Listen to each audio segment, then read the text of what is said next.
Hello বন্ধুরা, সবাই কেমন আছো? আশা করি সবাই খুব ভালো আছো। আমিও ভালো আছি। আজকে নিয়ে এসেছি নতুন আর একটি রেসিপিটি কি জানতে হলে পুরো ভিডিওটাকে স্কিপ না করে দেখতে থাকো।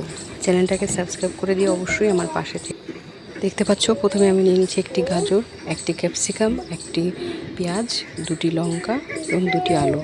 এগুলোকে বেশ ভালো করে কেটে রেখে দেবো। দেখতে পাচ্ছ, প্রথমে আমি নিয়ে নিয়েছি জল। সেই জলের মধ্যে অল্প পরিমাণ লবণ, তারপরে দিয়ে দিয়েছি সাদা তেল। এখানে সাদা তেল ব্যবহার করাটাই ভালো। তারপরে এবার দিয়ে দেবো পাস্তা। আজকে আমি পাস্তা এখানে আমি 100 গ্রাম পাস্তা নিয়েছি। জলের মধ্যে আমি পাস্তাগুলোকে ঢেলে দিলাম। আর জলের মধ্যে একটু তেল দিলে কি হয়, পাস্তাগুলো যখন সিদ্ধ হয়ে যাবে তখন একে অপরের গায়ে লেগে থাকবে না, বেশ ঝরঝরা হবে, তাই তেলটা দেওয়া হয়। এবার দেখতে পাচ্ছ, আমি সমস্ত সবজিগুলো কেটে নিয়েছি। আলু নিয়েছি, গাজর নিয়েছি, ক্যাপসিকাম নিয়েছি আর পেঁয়াজ নিয়েছি। এই সমস্ত উপকরণগুলোকে আমি ডায়মন্ড শেপে কেটে নিয়েছি। আপনারা চাইলে যে কোনো শেপে কাটতে পারেন। আর আদাটাকে গ্রেট করে নিয়েছি। এবার দেখতে পাচ্ছেন আমি দুটো ডিম দিয়েছি। ডিম দুটো দিয়েছি গার্নিশিং করার জন্য। আমার পাস্তাটা ভালো করে বয়েল হলো কি না সেটা আমি আপনাদের দেখিয়ে দেবো। আর একটু হবে, 80% হয়ে গেলে নামিয়ে নিলে হবে, বাদ বাকিটা রান্না করার সময় হয়ে যাবে। তো আমার পাস্তাটা প্রায় হয়ে এসেছে। এবার দেখতে পাচ্ছেন আমার পাস্তাগুলোর কালারগুলো পাল্টে গেছে। তো এবার আমি আপনাদেরকে দেখিয়ে দেবো যে কী করে বুঝবেন যে ঠিকমতো হয়েছে। এবার একটা ছুরি নিয়ে মাঝখান থেকে কেটে দিলাম। দেখুন কি সুন্দর কেটে গেল, হালকা হাতে কেটে দিলাম, সুন্দর করে কাটা হয়ে গেল। তার মানে পাস্তাগুলো আমার বয়েল হয়ে গেছে। এবার এই পাস্তাগুলোকে আমি ভালো করে জল ঝরিয়ে নেব। দেখতে পাচ্ছেন আমার পাস্তাগুলো কত ঝরঝরা হয়েছে, একে অপরের গায়ে লেগে নেই। দেখুন কত সুন্দর হয়েছে। জলে একদমই ধোবেন না, জলে ধুলে পাস্তার স্বাদটাই নষ্ট হয়ে যাবে। এবার আমি একটা কড়াই নিয়ে নিয়েছি, তার মধ্যে 2 টেবিল স্পুনের মতো তেল দিয়ে দিলাম। তেল দেওয়ার পরে আস্তে আস্তে সমস্ত উপকরণগুলো দেব। তো প্রথমে আমি দিয়ে দিলাম আলু। আলুটা দেওয়ার পরে 2 থেকে 3 মিনিট একটু ফ্রাই করে নিতে হবে, না হলে আলুটা পরে ভালো মতো সেদ্ধ হবে না। তাই 2 থেকে 3 মিনিট আলুটা ভালো করে ফ্রাই হয়ে গেলে এর মধ্যে আস্তে আস্তে আরও অন্যান্য উপকরণগুলো দিব। দেখতে পাচ্ছেন আমার আলুটা কতটা ভাজা হয়ে গেছে। এবার এর মধ্যে আমি প্রথমে অ্যাড করব গাজর। গাজরটা দিয়ে ওই 2 থেকে 3 মিনিট ভাজতে হবে। ভাজলে এরকম দেখবেন আস্তে আস্তে গাজরটাও সেদ্ধ হয়ে যাবে। এটি খুব একটা সুস্বাদু খাবার, সন্ধ্যার টিফিনের জন্য সবাই খুব পছন্দ করে। আপনারা চাইলেও এটি বাড়িতে বানাতে পারেন।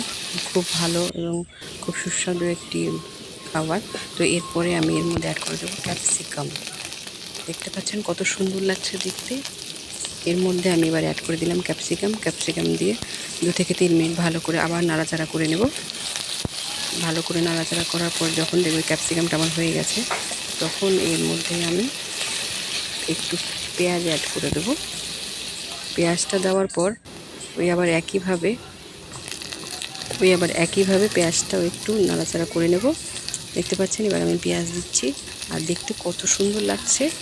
বিভিন্ন রকমের সবজিগুলো দিয়ে পেঁয়াজ দেওয়া হয়ে গেল আমার। পেঁয়াজ দিয়ে একটু নাড়াচাড়া করে এর মধ্যে আমি এরপরে দিয়ে দেব পেঁয়াজটা। আমি এবার একটু ভাজা ভাজা করে নিয়ে তারপর এর মধ্যে দিয়ে দেবো একটু আদা কুচি দিলে খাওয়ার স্বাদটাই অন্যরকম হয়ে যায়। আদা কুচি দিয়ে বেশিক্ষণ না, এই 2-3 সেকেন্ডের মতো একটু নাড়াচাড়া করে নেব। এই সমস্ত উপকরণগুলো ভাজা হয়ে গেছে। এবার এর মধ্যে আমি আস্তে আস্তে লঙ্কাটাও দিয়ে দেব। লঙ্কাটা স্বাদ মতো দেবেন, যার যেমন ঝাল খেতে পছন্দ হয় সেরকম দেবেন। তারপর আমি এর মধ্যে অ্যাড করব লবণ দিয়ে আবার একটু নাড়াচাড়া করব। নাড়াচাড়া করার পর লবণ দিয়ে ভালো করে নাড়াচাড়া করার পর আমি এর মধ্যে দিয়ে দেবো এরপরে ব্ল্যাক পেপারটা দিলে খাবারের স্বাদটা অন্যরকম হয়, খুব বেশি ঝাল হয় না। তারপরে ব্ল্যাক পেপার দেওয়ার পর এবার আমি দিয়ে দেবো টমেটো কেচাপটা দিলে খেতেও ভালো লাগে, দেখতেও ভালো লাগে। টমেটো কেচাপটা দিয়ে দিয়েছি মোটামুটি আমি 3 টেবিল স্পুনের মতো। সমস্ত উপকরণগুলো দিয়ে ভালো করে নাড়াচাড়া হয়ে যাবে। নাড়াচাড়া করে নেওয়ার পর এর মধ্যে আমি অ্যাড করে দেব পাস্তা।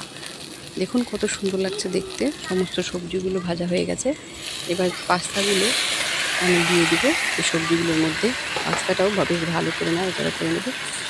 এটি খুব সহজ এবং খুব সুস্বাদু একটি খাবার।